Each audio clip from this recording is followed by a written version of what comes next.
Speculative Space is a research project based at HAW Hamburg, and we are a group of 8 researchers from philosophy, political theory, and design. The main question of the research project is about the epistemic potential of speculation, or speculative design in specific. In other words, we ask how the notion of speculation engages with the world and vice versa, and how knowledge is produced through speculative work. The term speculation means to make claims that lack a so-called rational basis, or on an even more general level, you could say it means to make claims that will only turn out to be wrong or right in the future.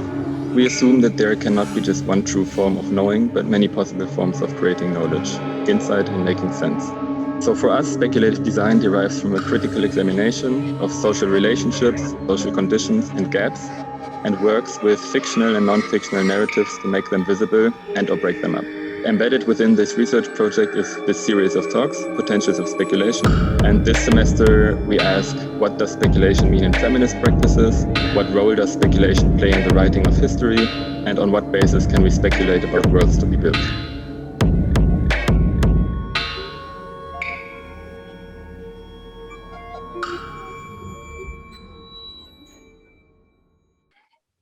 Thank you, Torben. So now it's my great pleasure to introduce our tonight's guest, Matt Malpass. Matt is a designer and theorist based in London.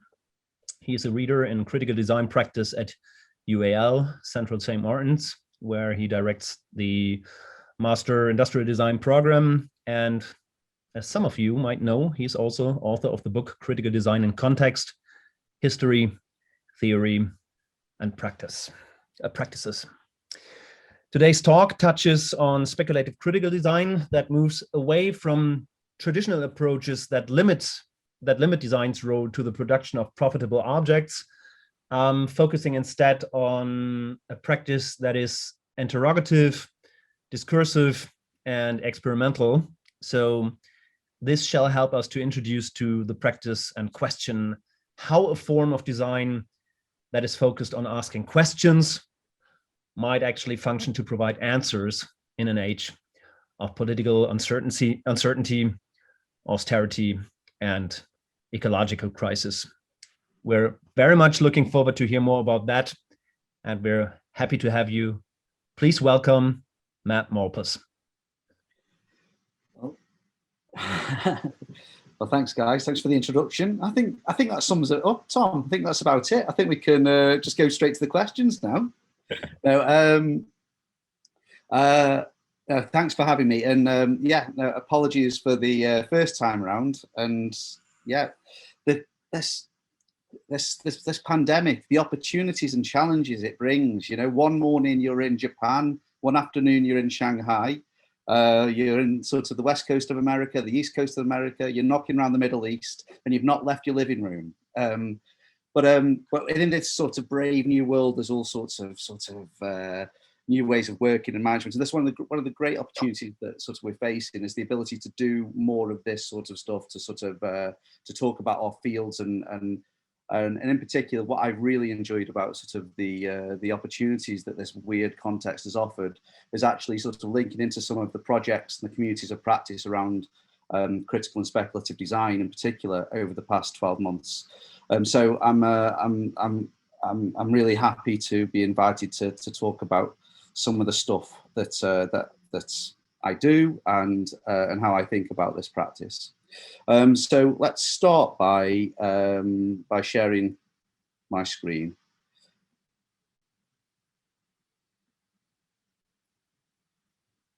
Right, so I'm hoping that we're seeing playing fools and engaging idiots. Yeah, right, first hurdle passed. Right, so I'm going to talk about the designer as a fool and how the designer as a fool engages idiots, and the role of playing fools and engaging idiots in developing projects that offer critique and speculation through the production of material object and interactions. And in this, maybe sort of speculate around a function of speculative and critical design. But I'm going to do this from my position as an industrial designer. So I'm holding on to the idea that I'm an industrial designer. I'm trained as an industrial designer. I think through industrial design. And my lens on speculative critical design has been informed from this perspective.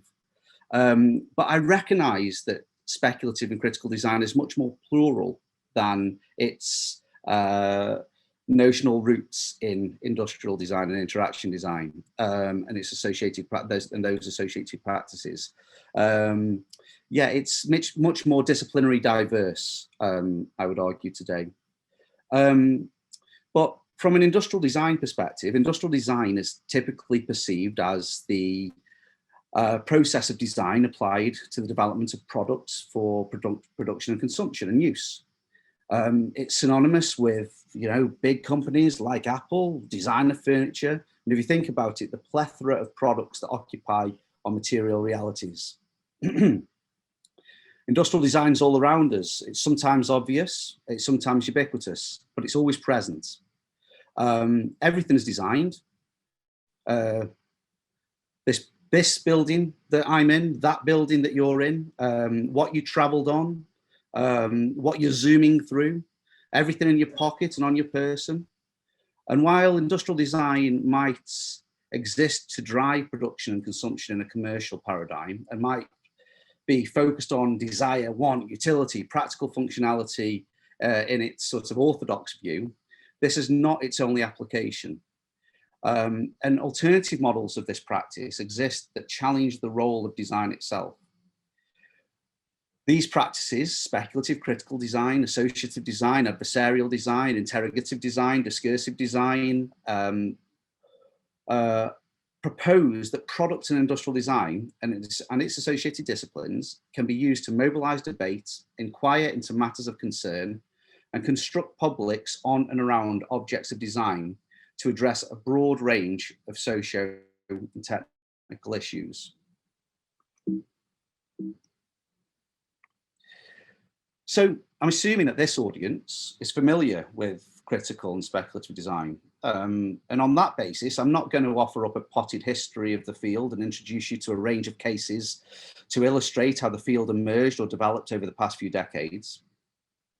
I am going to start with some of the commonly accepted headlines. And for those of you who are new to the field or not aware of the practice, critical speculative design practice uses the medium of design and the designing of objects and products and the scenarios and narratives of use and interaction that situate them to question disciplinary orthodoxy, to question the ethical implications of technology, to question paths of scientific progression, to question socio-technical and political hegemony, to draw attention to the ideological makeup of design itself, to extend design's agency into new contexts of thought and inquiry.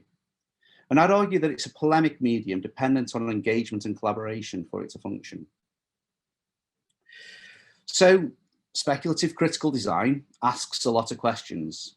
It's about problem finding and the problematization of issues through form and interaction rather than a model of design practice that's focused on problem solving. The characteristics of a designed object are familiar to us. We're receptive to them. So it's positioned as an appropriate medium to engage through. It's its familiarity that makes it a really useful agent by which to engage and speculate and progress to vision. It's a way to ask questions, challenge the status quo, and to problematize routes of socio-technical progression into the future. But I suppose I want to start by offering up a critique of this practice and the potentially failed speculative project. As an industrial designer, I'm really conscious of my field and discipline, and it's sort of it's the negative impact on the planet, on society at large. We're extracting more than ever with significant environmental consequence.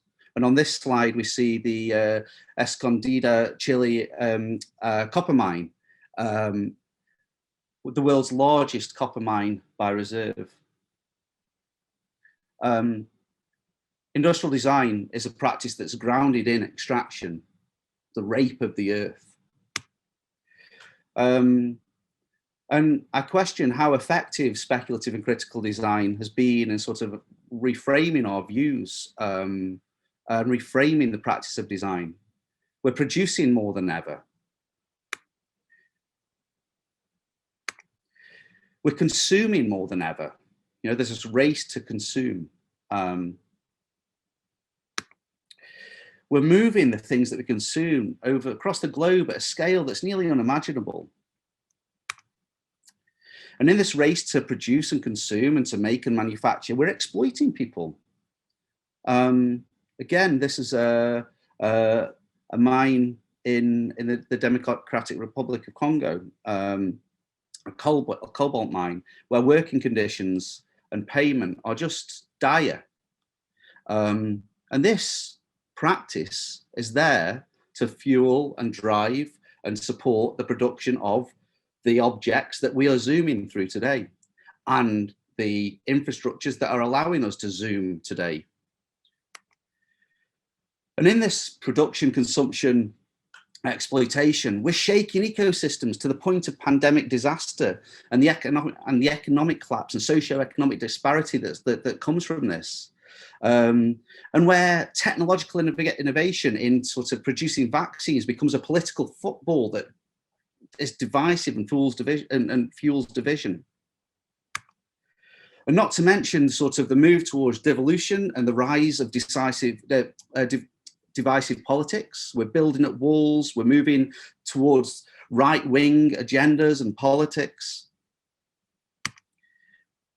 I apologise for the decision that the UK made a few years back. And on top of all this, we're crossing a biological precipice and faced with the ethical dilemmas that this affords. So this scientist here, 2 years ago, synthetically crafted human life in a laboratory. The first sort of genetically engineered set of twins were produced out of a laboratory in Shenzhen. So I want to start, I suppose, by offering up a critique of this critical, speculative, discursive design practice and the potential failure of the project of speculation.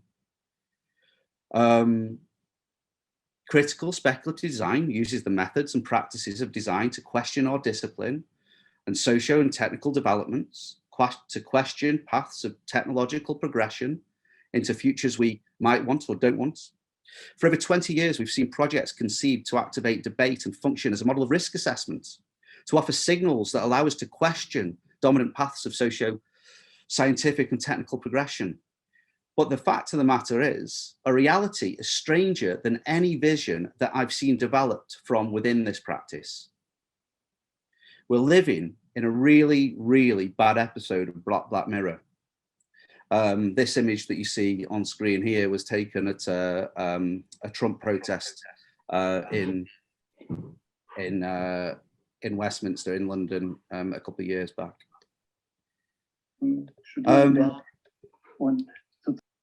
But I'm not done with critical speculative design as a practice just yet, right? I think there is value in the act and art of speculation and how we engage and construct narratives of use that engage matters of concern and matters of care through this model of critical practice and the materialization of futures. And I'm going to maybe talk specifically just about two projects and the strategies within them, and how these two projects are constructed to engage communities and build publics around the work that's proposed.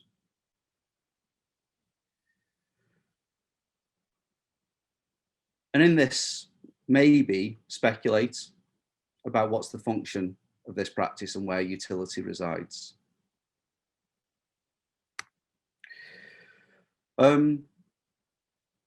I position critical and speculative design as a peripheral model of design practice.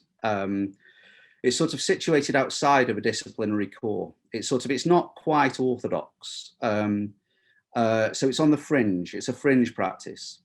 And from this fringe, from within this periphery, speculative and critical design looks in two directions. It's used to look inward at the discipline and to question disciplinary values and a design core, disciplinary core, concerns and themes and practices that are familiar to a design core. But it's also used as a lens and a practice to look without, to look at broader socio-scientific and cultural concerns. And in modeling the practice, I talk specifically about three types of critical design practice. The first I term associative design, which uses principles and practices familiar to product and industrial design to question principles and practices and approaches within product and industrial design. So associative design looks inwards at a disciplinary core. Speculative design is another model of practice, and another model of critical practice. And in speculative design, we look, I think, at more, it's more future orientated. It's about engaging scientific, technological developments of today and the sort of the social context of these developments, and then projecting into a range of different sorts of futures. And then critical design, I would argue, is less future orientated and less less focused on discipline, but engages matters of concern that are very much present in today. Now, in this presentation, I'm not going to go through the categorization too much of associative, speculative, and critical design. If you're interested, I can follow up a conversation after this, or share some readings around this. But maybe a contemporary example of critical design, as I would argue, comes out of the work of the likes of forensic architecture. There's a range of sort of examples and canonic examples around speculative design, for example, the like of Dunn and Raby here. And then associative design, this work we're looking at here is by Ralph Ball and Maxine Naylor, who are furniture designers that are very critical of industrial furniture design as a practice. But what I'm going to focus on, I needed to sort of establish these three types of critical practice, these three approaches to practice, because when I was researching the field in a project that is wrapped up in the book Critical Design in Context, that started in 2006, engaging designers that are practicing in this way, I was interested in how they worked to engage, how they worked to offer up critique.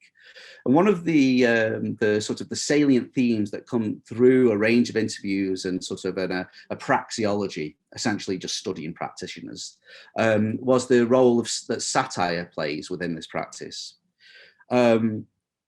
So critical designers use satire to engage. Critical designers play the fool.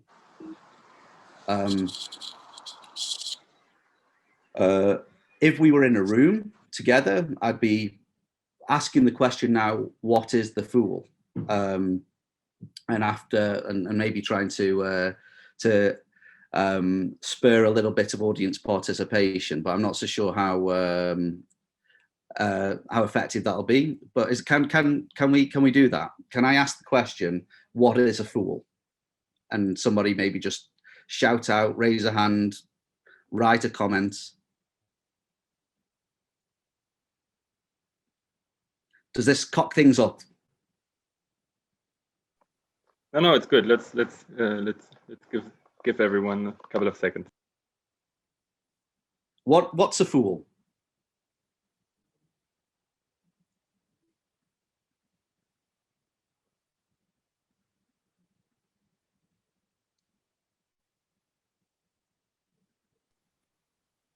Somebody that doesn't know much about the world around him. Somebody who doesn't know much about the world around them, we'll take that. Petya, I think you're studying tarot at the moment, aren't you? In tarot, what's the Fool?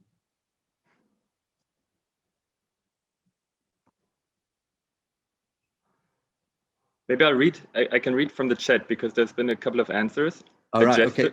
A jester. Yeah. Then a dreamer who walks with his head in the clouds without looking to the ground. Yeah. And then, since you've shown the tarot card, someone still at the start of their journey into knowledge, possibly. Yeah. The one who challenges the norm, someone who acts without any knowledge, a foolish person, someone who's oblivious to their surroundings, and there's more. Yeah. And these are all really sort of useful sort of presentations and depictions of the Fool, and they're all valid. In the medieval court, the role that the Fool was the only person within the court that could speak to the king, that could challenge and question the king. So with the speculative critical designer walks with their heads in the cloud, looks at sort of new beginnings, that sort of is the optimist, but is also the voice of critique. So if we take discipline and sort of the dominant hegemony as something that needs challenging, the critical speculative designer plays this role of fool.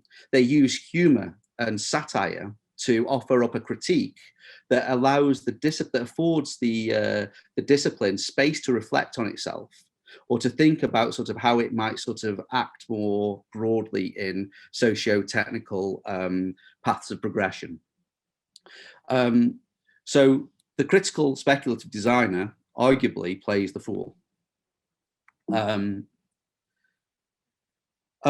unpacking and looking at the practice, it was clear that sort of the type of satire, the type of humor that was used in different models and approaches to speculative and critical design could be unpacked further.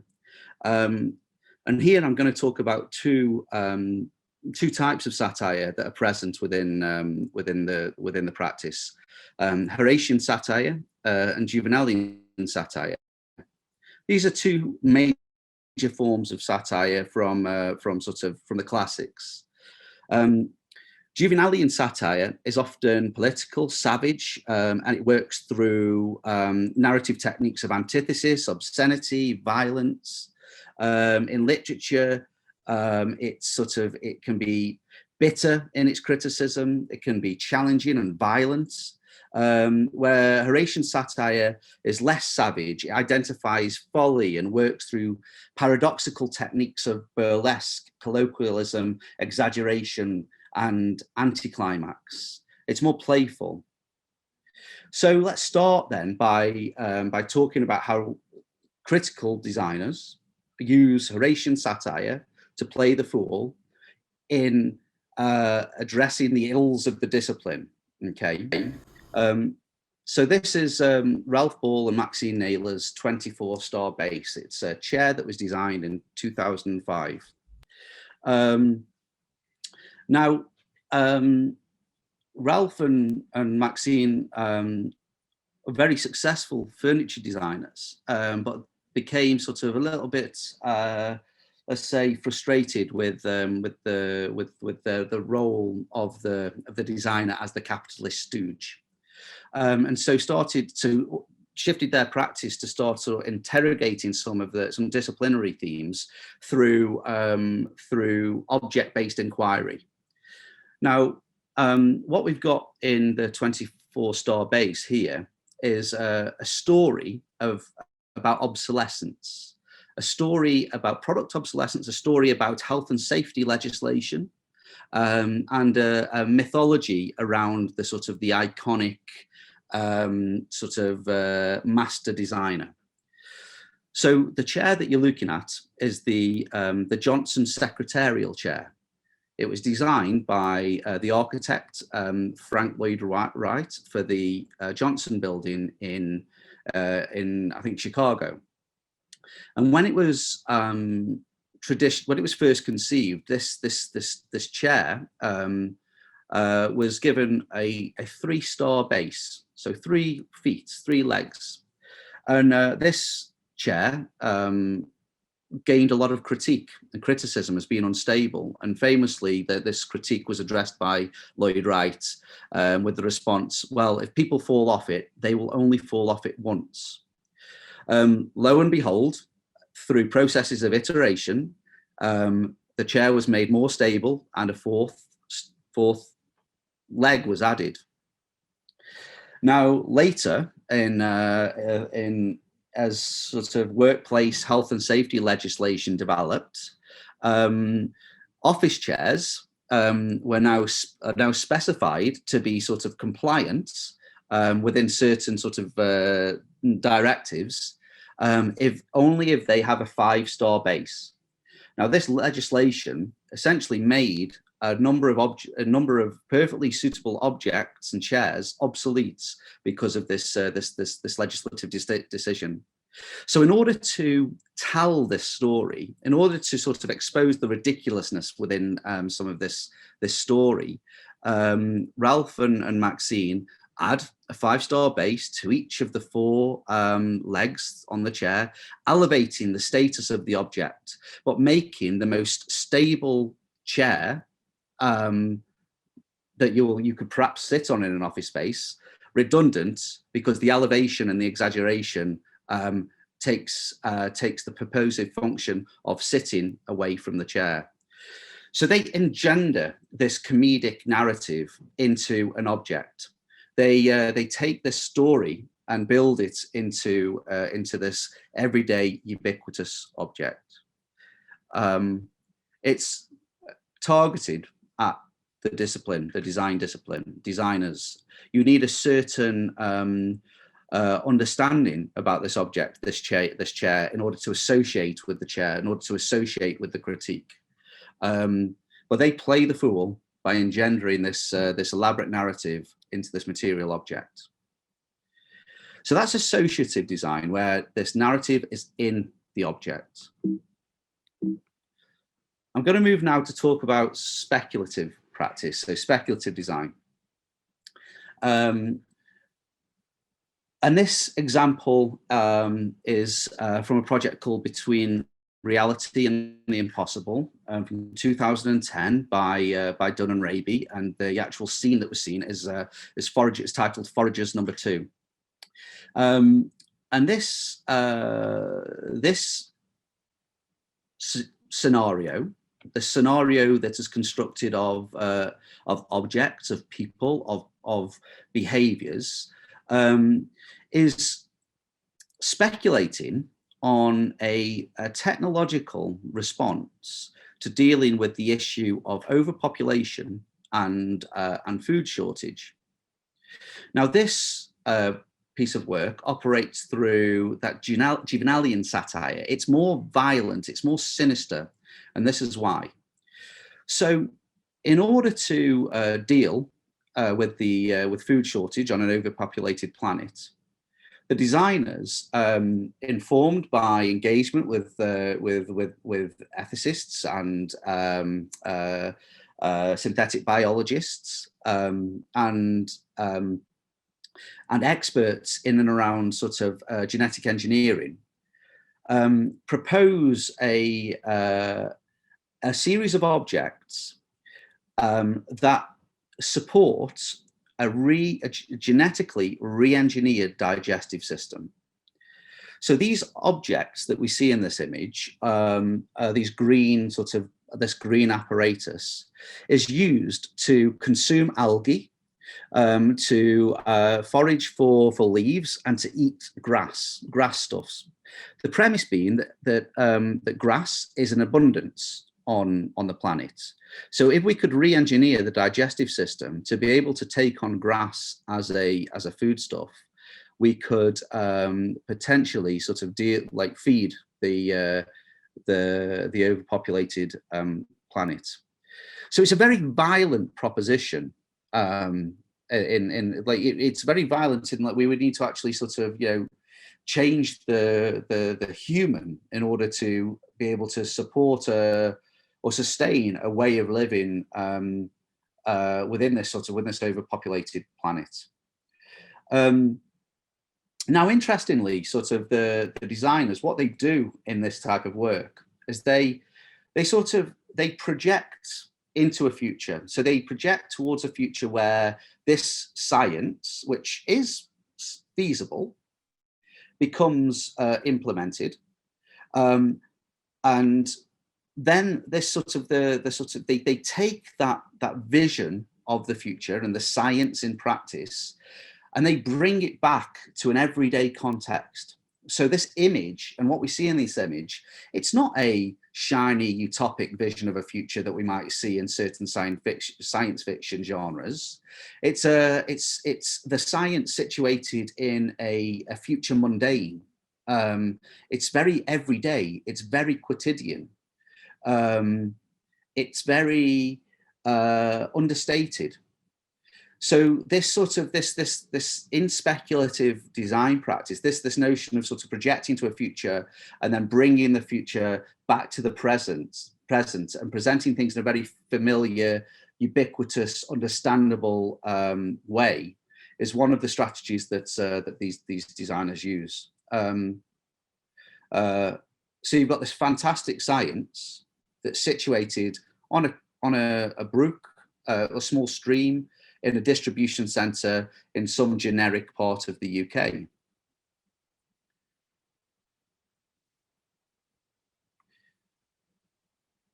So this speculative design works through more violent propositions and more violent models of satire. The narrative in this type of practice requires, it's not engendered in the object, right? The information that's required for us to understand and engage with this work is more layered. So we don't just have the object, we have the users interacting with the object, situated within a scenario. When this work was presented, it was presented alongside some short stories as well. So the user, the object, the scenario, the staging, the aesthetic, the vignette, the writing, the film that might situate it, all of these things together afford this sort of ambiguity of information. And it's in the interpretation of all of these things together that the dilemma of interpretation is established. That's where we're invited to try and make sense of what's going on in this, and to sort of question, is this a future that we want? Is this a future that we want to progress towards? So that the information in speculative design is much more external to the objects, and all of these various multimedia parts form the design device. Whereas in other models of critical practice, critical design, those narratives are carried and engendered in object, and often object alone.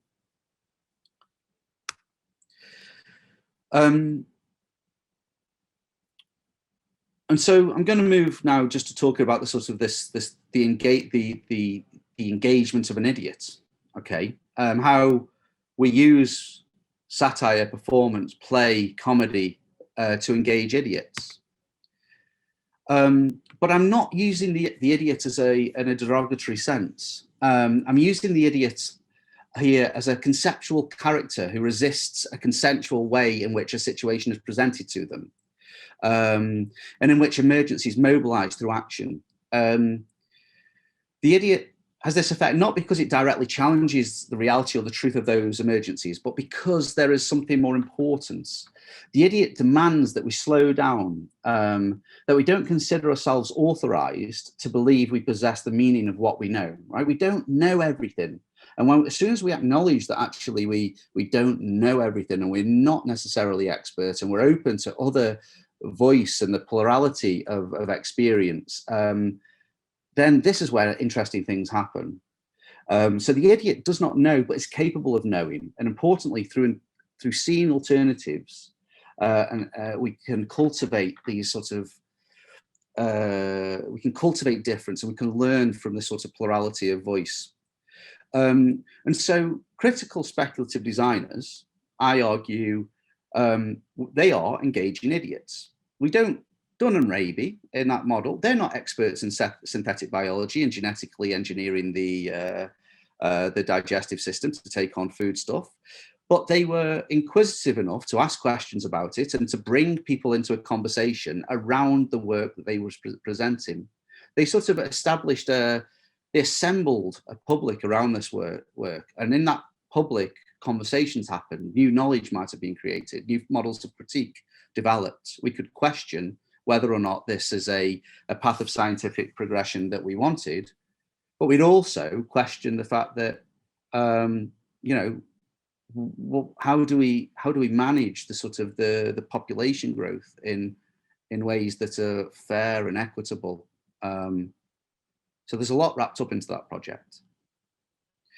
So the critical speculative designer plays the fool, is an engaging idiot, but also works to engage other people that want to share knowledge, who are open to ideas and alternatives through the production of object scenario and socio-material things.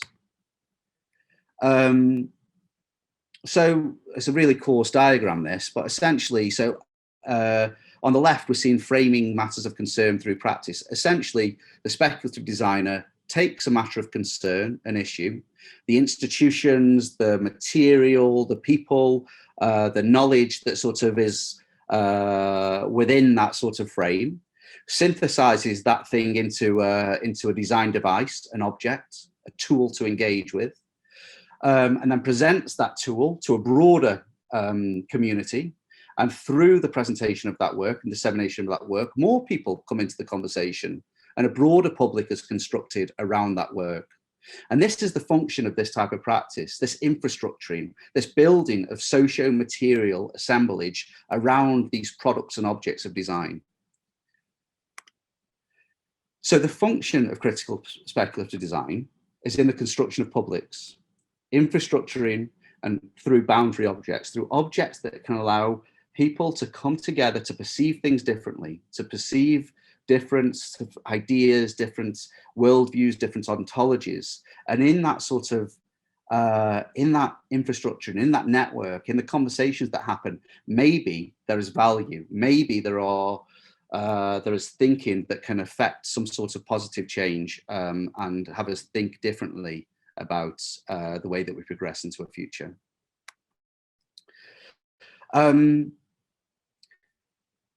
But over the past few years, I would say that we've seen this practice become very, very commonplace. So critical speculative design has become orthodoxy. It once was in this peripheral space, questioning discipline, looking outward at sort of developments in synthetic biology or medical ethics, or the redesign of political systems. So it's looked without and it's looked within. And as a practice, I'd argue that it has agitated and deterritorialized what we perceive as a disciplinary core. And in that agitation, in that deterritorialization, the practice has become part of orthodoxy. And this is interesting, I think, because as a critical and speculative design practice, as I presented it today, is now part of orthodoxy, this creates a really interesting space, because there's as long as a discipline is in flux, as long as orthodoxy is in flux, the peripheral practice, the critical practice on the edge, is also in flux. So a critical speculative practice is always in motion. It's always in flux. And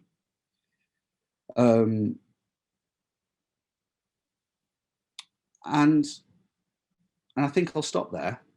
Take some questions.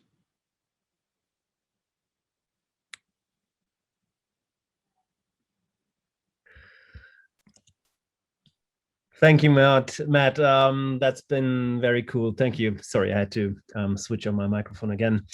Yeah, thank you. So that's your applause now.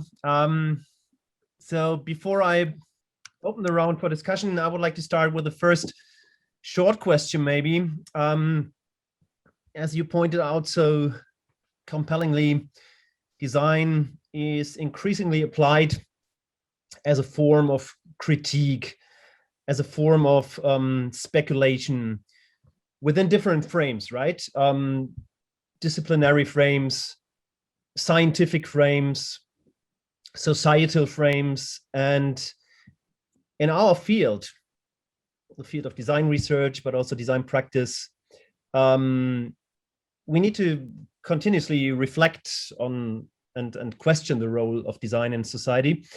Now, obviously, critical speculative design is an effective tool to actually challenge various established discourses, to challenge behavior, to challenge tradition, and surely to challenge epistemological matters. So design is also a tool to explore, it's a tool to provide or to discuss alternative roles, alternative futures, not only futures of design. So design might also be understood as an agent of discourse, an agent of critique, an agent of speculation. At the same time, there have been critical voices. You also mentioned it a little bit. Critical voices around it over the past years, like, for instance, all these critique. Too many of these projects arise from a naive, unreflective attitude. Too many of speculative critical design projects are closer related to the arts than to design. And of course, that's almost a classic one. Speculative design projects usually end up in the gallery space instead of manifesting themselves in real life context, in the everyday use, and being able to intervene there. And I am also referring to the commercial context as well here, because in the meantime, there are also companies that are committed to speculative design. But I think it's a different form of speculative design. Yeah, it's played by different rules. Now, to come to my question now, would you say that critical speculative design practice is actually only possible in an academic, in an artistic, in a research institutional context, or what other forms and contexts would you consider to be possible for critical speculative design too, besides these I just mentioned? Yeah. I'm just to pick up on the points. The speculative design that we're seeing in sort of in corporate contexts, I'm a little bit suspicious of. I'm a little bit suspicious of some of the developments that we're seeing in that space. It's a model of futuring, but I think from for me, speculative design is about it's about reflexivity. It's about alternatives. It's about being willing to completely reframe or rethink the field of practice. It's about to suspend your sort of what you know about your field of practice, so I'm always a little bit suspicious when I see some of the corporate approaches to speculation. A bank isn't really interested in sort of destroying its core business. It just wants maybe some spectacle, and so we've seen and this is the issue. The same thing could be said about some of the critical speculative design that we see in the gallery. Like, when it's done for the sake of spectacle, it's like, what is the point? What is the point? Good critical speculative design, I think it is ultimately about reflexive practice. It is ultimately about sort of a designerly way of knowing, about working through engaging a context to understand the context, not from the dominant scientific perspective or the social science, the authority of a social scientist, but saying, me as a designer, I want to work through this particular this particular problem area as a designer, right? I'm recognizing this sort of the agency in a designerly way of knowing. And I think speculative critical design was born out of this model of inquiry. I think the early work, but yeah, if we look at sort of the work out of the computer related design studio in the 90s, if you look at some of the radical architectural practices, it was investigating it was investigative. And yeah, it looked nice on a plinth. But that's a byproduct of the practice. I think this practice starts from the model of reflective practitioner, and a willingness to actually learn through a real willingness to learn through what you do and what you find out, and the people you engage, and not have necessarily sort of serve a well, certainly not serve a corporate agenda. Space. I mean, I'm interested in some of the works that Phillips did, sort of in the, so that I think it was Paul Guardian's Horizon Model of Innovation. I think it was like they had this model of innovation where Horizon 1 was about sort of visioning futures that were about core business. Like Horizon 2 was the sort of the concept work, the sort of the more out there their work. And I think like 70% of R&D went into Horizon 1, 30% of R&D went into Horizon 2. Now that's 100% of R&D, but there was a third horizon, which was about the stuff that's sort of so bizarre that it might actually sort of kill the business. And I think that I think that's when it gets interesting in a corporate space, when you're willing to absolutely sort of, you know, yeah. But the function there is it's a risk assessment, you know what's coming, or you know what. So there is maybe a certain corporate agenda, but I'm a bit of it can exist in other spaces. I think it's starting to take hold in government spaces. We've seen in the UK, like the UK Policy Lab, which is situated within the Cabinet Office, uses speculative design method and married with co-design and participatory design processes often to innovate in policy contexts. So I think the UK's first government speculative designer was a former student of mine. She had that's a business card, UK government speculative designer.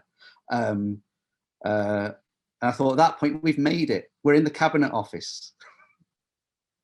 Yeah. Sorry, a bit of a rant. I don't know whether I've answered your question. But it's a form of knowing and working stuff out and reflexive practice. But I might be a bit of a fundamentalist. No, that's fine. Cool. I really want to open the round now.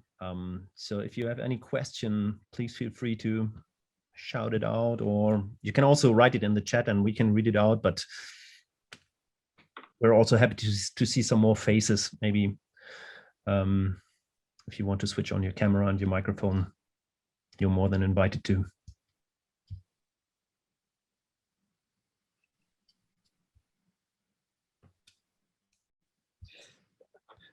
Brian asks a question: How do you sniff out the borders, or like design orthodoxy, and how do you help students to do so?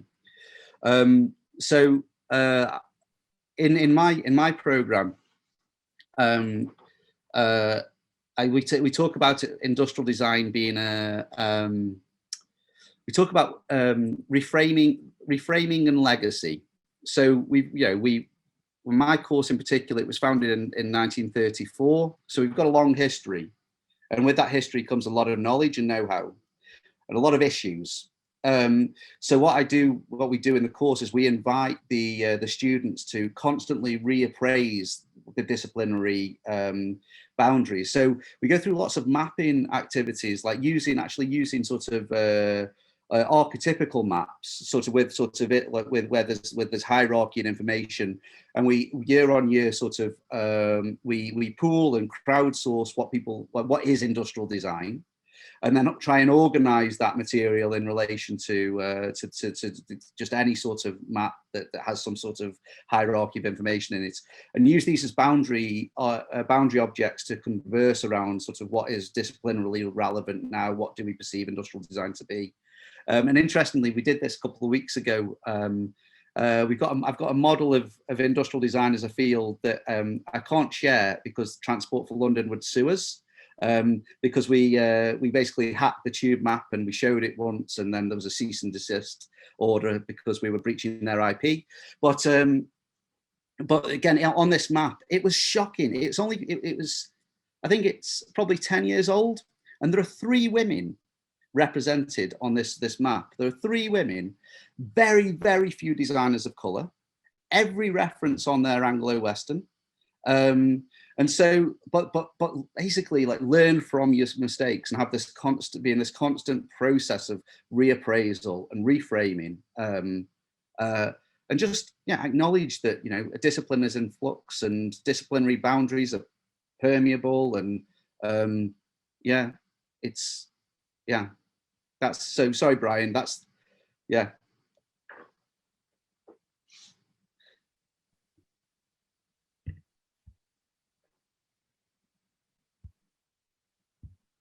So if there are no more question right now, I might have another one.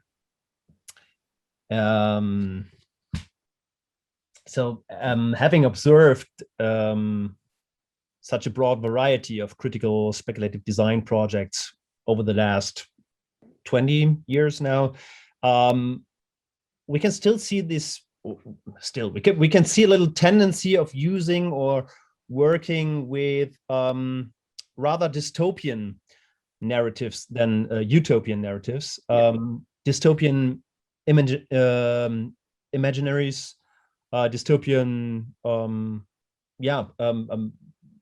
images in speculative design. And I just recently, I had a long discussion with my students in which the question arose whether such narratives might not be counterproductive after all, because there's also this need for positive images that is hard to deny, right? So my question maybe would be, does the strong focus on dystopian worlds actually help us? Or do you also see a danger in that it prevents us from imagining more positive futures? Yeah, I think I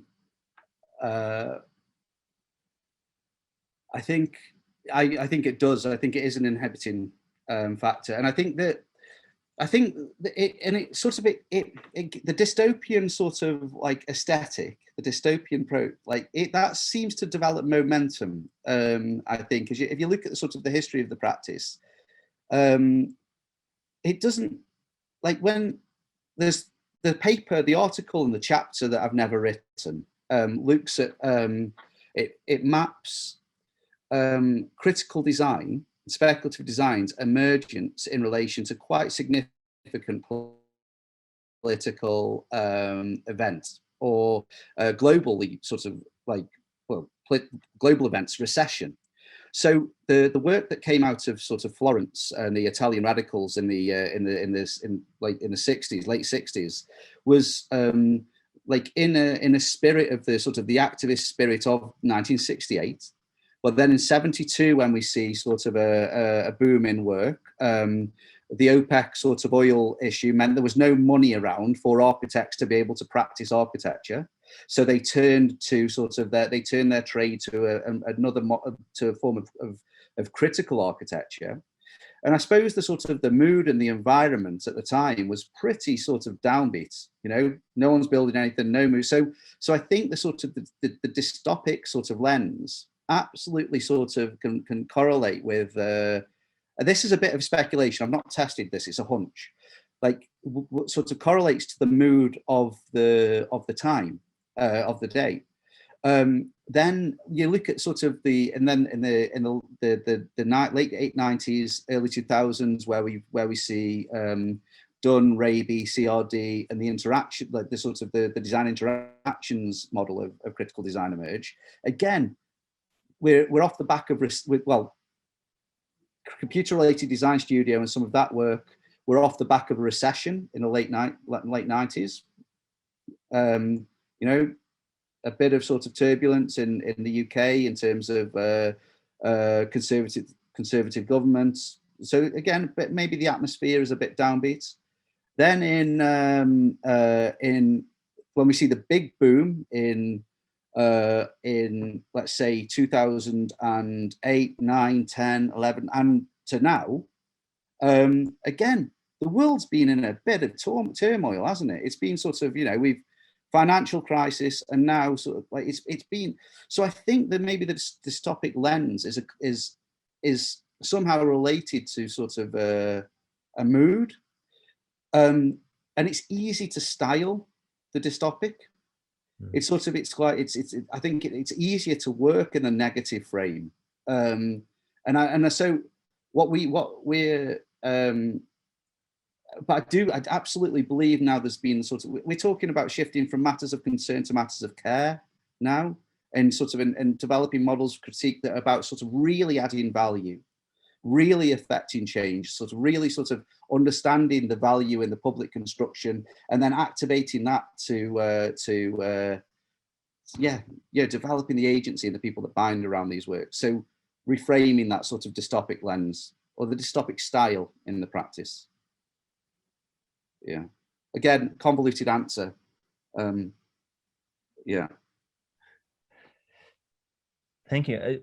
I just saw that Jonas has raised an interesting question, and I was wondering if Jonas wants to read it out loud, or if you don't want it, I can also do it for you. Sure, I can do it. So I was always wondering how do we actually measure success of critical speculative design, and how do we assess its impact? I mean, you told us about this one student who's now working in government and actually applying speculative design in some co-design and participatory context, but still, how do we measure its success?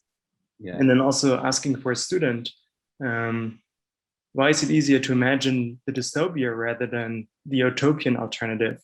And then he is assuming that it somehow relates to ethics, that in dystopia, ethics don't really like play any role anymore. So we can just break all of them and just imagine wildly about its impact.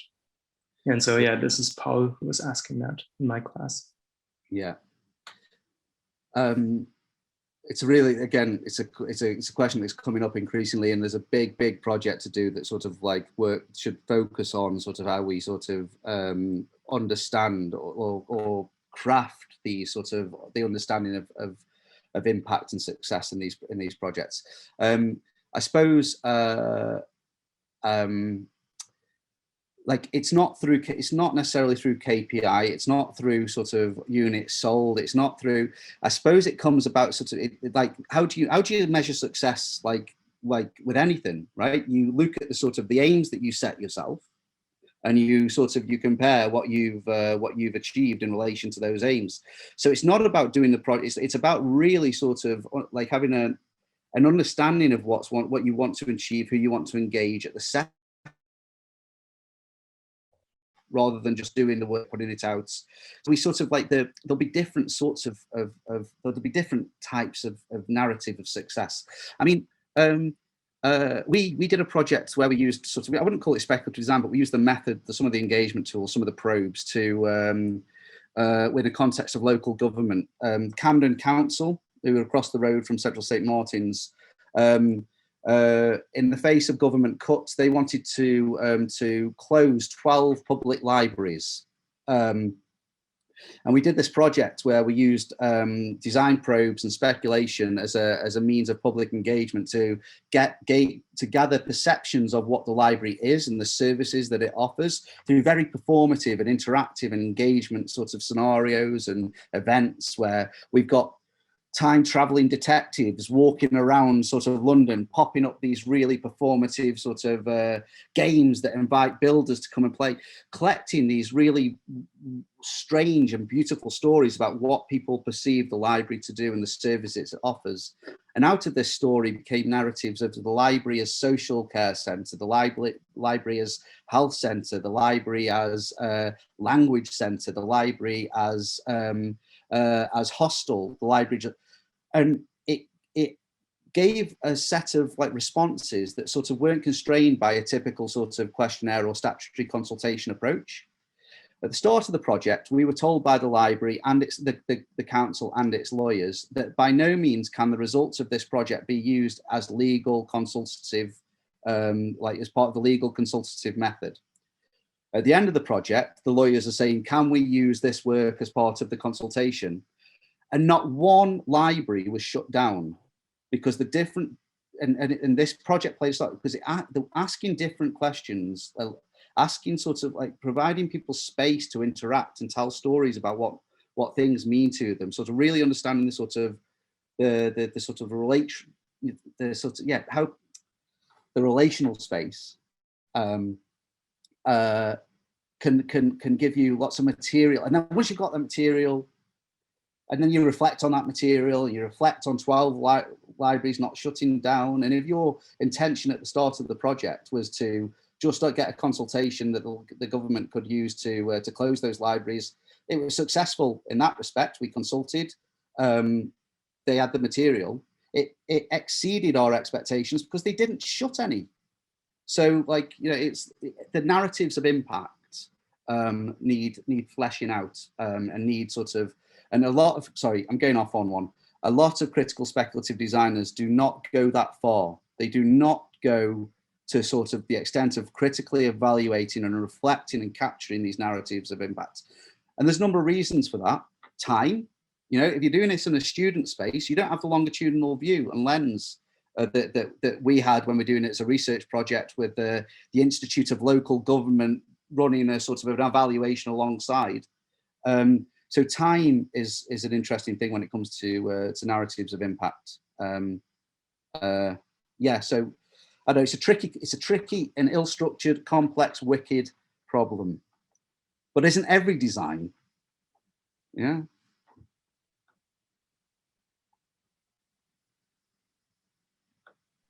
That's right.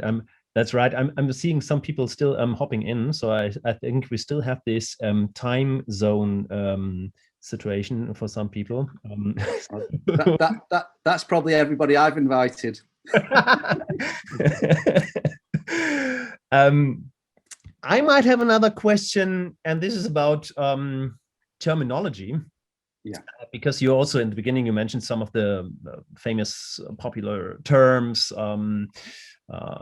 that are substitutes for critical design, speculative design, all those different terms, interrogative design, discursive design, design fiction, etc., etc. Do they, or what would you say? Do they help to better understand and to communicate what we're talking about, or does it become even more complicated? Yeah, I think it does offer some complexity because, you know, there's a lot of stuff that's used interchangeably, and I think, I mean, I use critical in my taxonomy. I use critical design practice as an overarching concept, and then one of the things below that is critical design. So I'm confusing myself. You know, the hierarchy in my sort of taxonomy is even sort of all over the place. I think it can be quite confusing. It is confusing, but I think the effect and the intention of all of these things is common. Design fiction, I would say, is probably a strategy within some of the approaches. I think it's like, you know, it's the. I mean, speaking to Nicholas Nova and Julian Bleecker, like when they were sort of like developing that space and that term, I think there's design fiction might be a strategy within speculation, and maybe I'm not so sure, but I'm not, weirdly, considering, even though I present a taxonomy of critical practice in product and industrial design, I'm not fixed at all. It's about the, like I say, this mode of inquiry, this approach. It is in flux. It should be in flux, and you know, and these terms might be useful because they give us stuff to have conversations around, and like they allow us to sort of like tussle with them and they tussle with the concepts, and that's okay as long as there's stuff within the concept. I dread the time where we're just talking about the concept and the concept alone. As long as work has been produced and tagged either by the designer or other people, you know, the sort of the term or the category is given substance through example, I'm happy. I dread the day where we're just talking about this stuff. Yeah. So bring the examples of interrogative, bring the examples of, and if I'm completely honest, I was really pissed off when Bruce and Stephanie Thorpe published Discursive Design. It's like that was, yeah, they wrote the book that I wanted to, and I published it a year earlier. No, I think they do a nice job of ordering things. Yeah.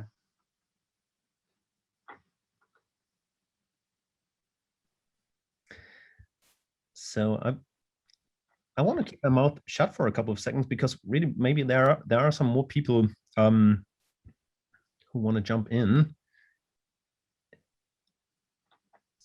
So well, we still have the question open of Jonas' student about why you think, Matt, it seems to be easier to work on dystopian scenarios, and if it has to do something with ethics. And I find this twist also kind of interesting.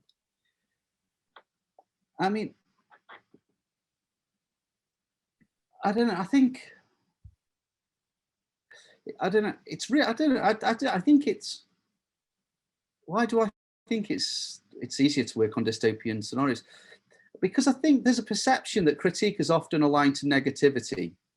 Okay, and there's this I'm getting maybe generalizing massively, but you know, to sort of to take a position against, or to take a position in relation to, to take like it's very rude, sort of rudimentary sort of view. It's like, okay, I don't like the status quo, I'm going to sort of show you an opposite, I'm going to challenge it. There might be sort of like, there might be a sort of maybe subtle negative connotations to that.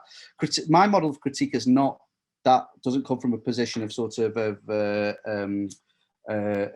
offering up an adversary lens, or even sort of an opposing view. It comes from a position of adding value, and sort of, and like, if that negative or dystopic presentation adds value, provokes thought towards positive change, then it's not negative. You know, you've got the double negative in play. But again, like, but this may relate back to the sort of the question about sort of how are we sure, how do we sort of evaluate impact? How can you be sure that like that negative dystopic proposition has actually had positive effects? How can you be sure that that project that was about engaging, I don't know, a discourse of mental health disorder through furniture design, through which you engaged patients and therapists and mental health nurses, how can you sure that that public assembly, they got something from that that's then going to inform further diagnosis, further sort of practices in mental health support contexts? Or so I'm getting a bit fumbled and flustered. I think it's easier to be downbeat. It's quite easy to be downbeat. It takes a lot of energy and effort to be optimistic. Yeah, and it's I think, like, I'm going to sort of challenge this world by saying yes and yes and yes and is you know, it's a challenging effort. That, yeah, it's easier to say I don't like that, I'll show you an alternative. Yeah. I don't know. I've gone around the circle. I've gone around the Recon a bit there. Yeah.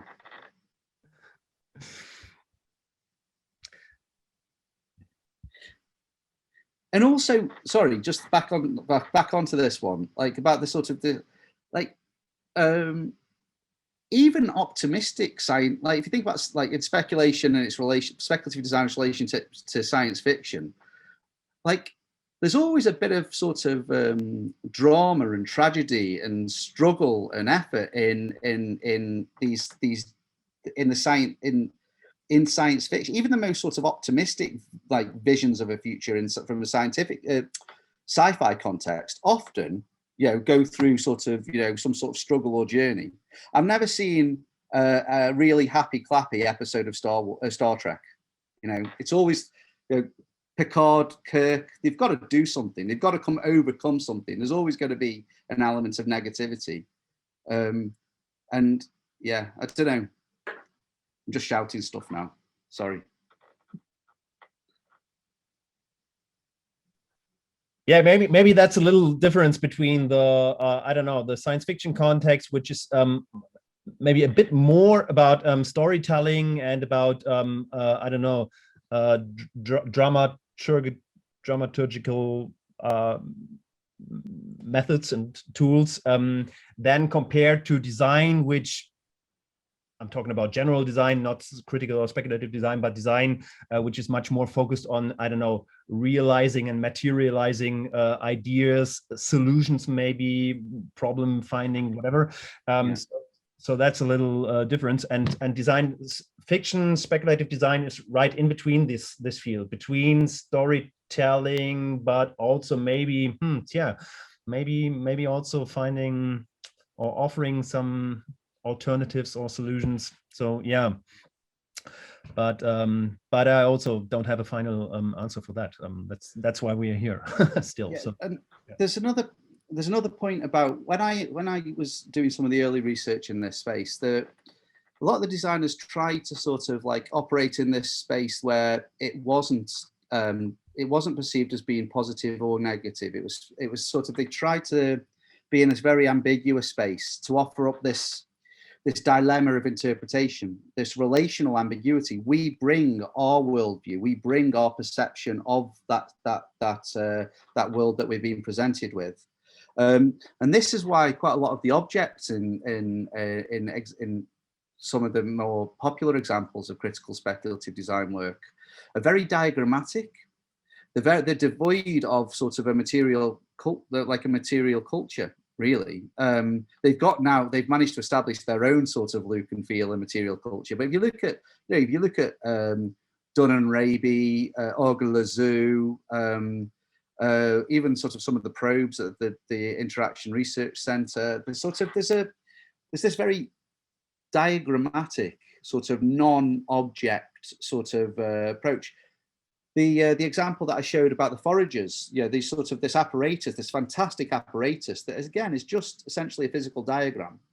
It's devoid of a real of texture, of color, material, finish in the way that you would typically design with. They're not very ornate.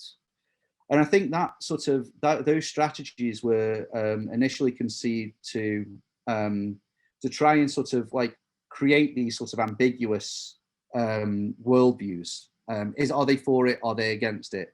But I do agree that sort of as this aesthetic has developed, the perception of this being dystopic seems to have developed.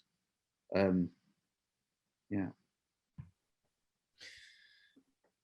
Right. We usually end our sessions round about 7:15. So we're actually right in time. So if there are no further questions, then now would be the really last chance to ask something.